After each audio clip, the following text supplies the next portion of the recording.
pagi pemirsa, apa kabar Anda di pagi hari ini? Senang sekali saya Graciela Taime dapat menjumpai Anda dalam Berita Papua. Sejumlah informasi menarik dan teraktual telah berhasil dirangkum tim redaksi kami. Berikut 3 berita utama hari ini. Ditabrak minibus saat sedang berjalan kaki, seorang pemuda di Merauke ditemukan tewas.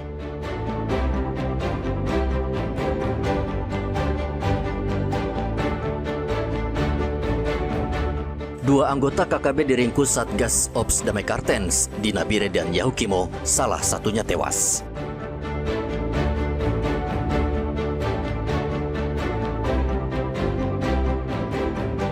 Lima korban banjir dan longsor di Kabupaten Duga ditemukan tewas, 10 lainnya masih hilang.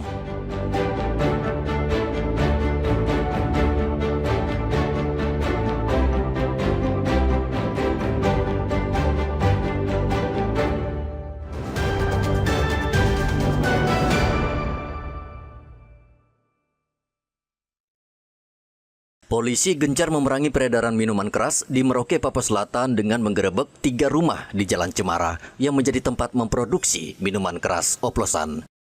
Dalam penggerebekan tersebut, petugas menemukan ratusan liter minuman keras, namun sayang pemilik rumah melarikan diri sebelum polisi tiba di lokasi.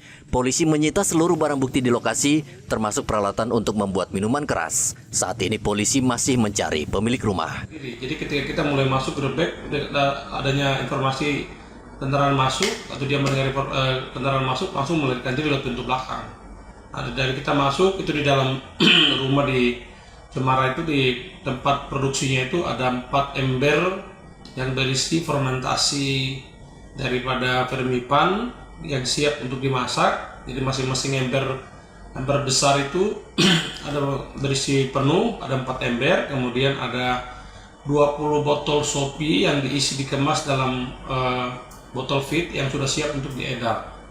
Nah, ketika kami masuk melakukan penggerebekan dengan tim, kemudian yang bersangkutan melarikan diri, kemudian ada 2 rumah juga kabur melarikan diri juga. Jadi tetap kami komitmen untuk melaksanakan penggerebekan atau penangkapan terkait dengan pelaku-pelaku miras. Peredaran minuman keras di Merauke sangat marak. Polisi sudah berkali-kali menggelar operasi, namun peredaran minuman keras ini tetap saja merajalela, seolah pembuatnya tidak takut dan jera. Pembuat minuman keras ini juga semakin berani. Mereka beroperasi di daerah permukiman yang tidak jauh dari kantor polisi. Kapolres Merauke AKBP Leonardo Yoga meminta hakim dan jaksa menjatuhkan hukuman berat agar para pembuat dan pengedar miras jera. Kami mohon izin Bapak Ketua Pengadilan memohon dengan hormat, kiranya para pelaku, pembuat, pengedar miras ilegal ini bisa dihukum seberat-beratnya, Pak Ketua Pengadilan. Ya, kami mohon dengan hormat, Pak Ketua Pengadilan. Karena tuntutan masyarakat, tuntutan zaman, dan tentunya kita semuanya ini memiliki peran yang harus aktif untuk bisa menjaga keamanan, sehingga pembangunan di wilayah kita ini, daerah kita ini bisa berjalan sebagaimana mestinya.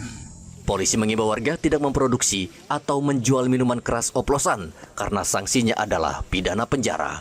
Muhammad Ridwan dan Riantonai melaporkan dari Merauke, Papua Selatan.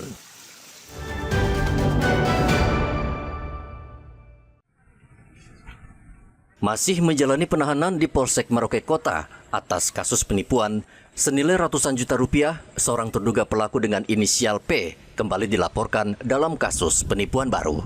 Kali ini seorang warga dari distrik Kurik melaporkan P atas dugaan penipuan senilai 100 juta rupiah. Kasus bermula ketika korban menjual mobil seharga 100 juta rupiah kepada P dengan perjanjian pembayaran akan diselesaikan dalam waktu 1 minggu. Namun hingga batas waktu yang disepakati, pelaku tak kunjung melunasi pembayaran, bahkan bertahan berbulan-bulan tanpa ada kejelasan. Usai polisi melakukan pemeriksaan, terungkap bahwa mobil tersebut telah dijual oleh P dan uang hasil penjualannya digunakan untuk membayar utang-utangnya. Pelaku dilaporkan oleh salah seorang warga yang dari alamat Kurik.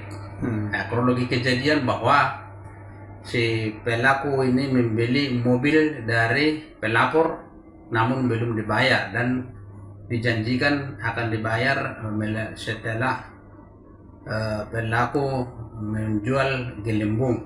Namun setelah tiba waktu yang disepakati tidak kunjung juga dibayar, sehingga si korban merasa dirugikan sehingga melaporkan kejadian tersebut ke Polsek Merauke Kota.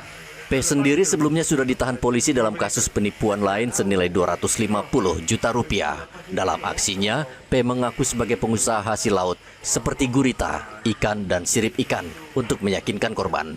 Ia juga sempat melarikan diri untuk menghindari tagihan utang, namun akhirnya berhasil diciduk polisi di luar kota Merauke.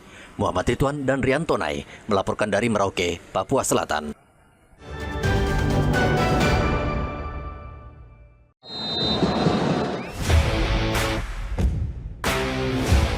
Persipura Jayapura berhasil meraih 3 poin saat menjamu Persiku Kudus pada pekan ke-9 Liga 2 di Stadion Lukas NMB pada hari Jumat. Bertanding di hadapan ribuan pendukungnya, Mutiara Hitam langsung tampil menekan sejak wasit Hamdi memulai pertandingan. Meski terus menyerang, Ramai Rumakiek dan rekan-rekannya kesulitan menembus rapatnya barisan pertahanan Persiku Kudus yang dijaga ketat Ivan Marik dan Trioka. Tekanan bertubi-tubi akhirnya memaksa lini belakang Persiko membuat kesalahan. Ivan Marik melanggar Ruben Sanadi di dalam kotak penalti dan wasit langsung menunjuk titik putih. Matteo Silva yang tampil sebagai Algojo berhasil menjalankan tugasnya dengan sempurna, membawa Persipura unggul 1-0 pada menit ke-39.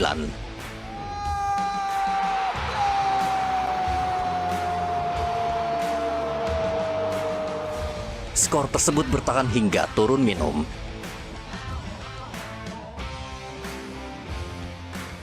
Memasuki babak kedua, Persiku Kudus tampil lebih berani dan meningkatkan intensitas serangan.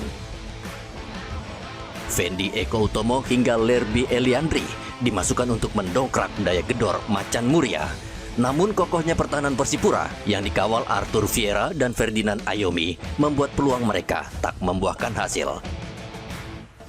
Di kubu tuan rumah, pelatih Rahmat Darmawan merespons dengan memasukkan Reno Salampesi, Gunansar Mandowen, dan Ferdinando Pahabol.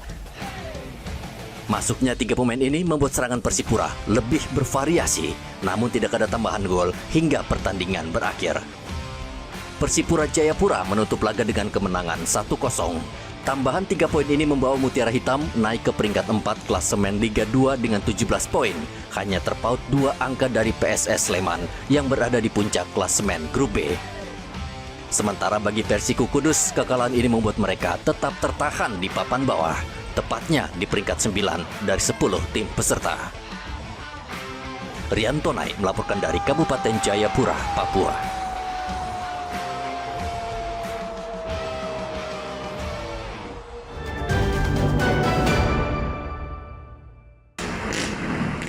Peristiwa tabrak lari terjadi pada hari Minggu di Jalan Ermasu, Merauke. Sebuah kendaraan roda 4 melaju kencang lalu menabrak seorang pemuda bernama Julianus berusia 25 tahun yang saat itu sedang berjalan kaki. Mobil menghantam korban hingga tewas di tempat dan pengemudi langsung kabur dan meninggalkan jasad korban di jalan. Polisi yang mendapat laporan langsung membawa jasad korban ke rumah sakit. Telah terjadi laka lantas di Jalan Ermasu, yaitu antara roda 4 lidik dan pejalan kaki. Akibat daripada kecelakaan lalu lintas tersebut, korban pejalan kaki meninggal dunia. Demikian yang perlu kami sampaikan, informasi untuk kita semua agar tetap berhati-hati di jalan, baik sebagai pengguna jalan, pengemudi, pengendara, atau pejalan kaki. Jadi ini tabrak lari ya Pak? Ya, dikategorikan sementara tabrak lari karena pengemudi langsung melarikan diri. Setelah mengecek identitas korban, polisi lalu menghubungi pihak keluarga untuk mengambil jenazah korban di rumah sakit. Hingga saat ini polisi masih mencari pelaku dan mengimbau agar pelaku menyerahkan diri. Muhammad Ridwan dan Rian Tonai melaporkan dari Merauke, Papua Selatan.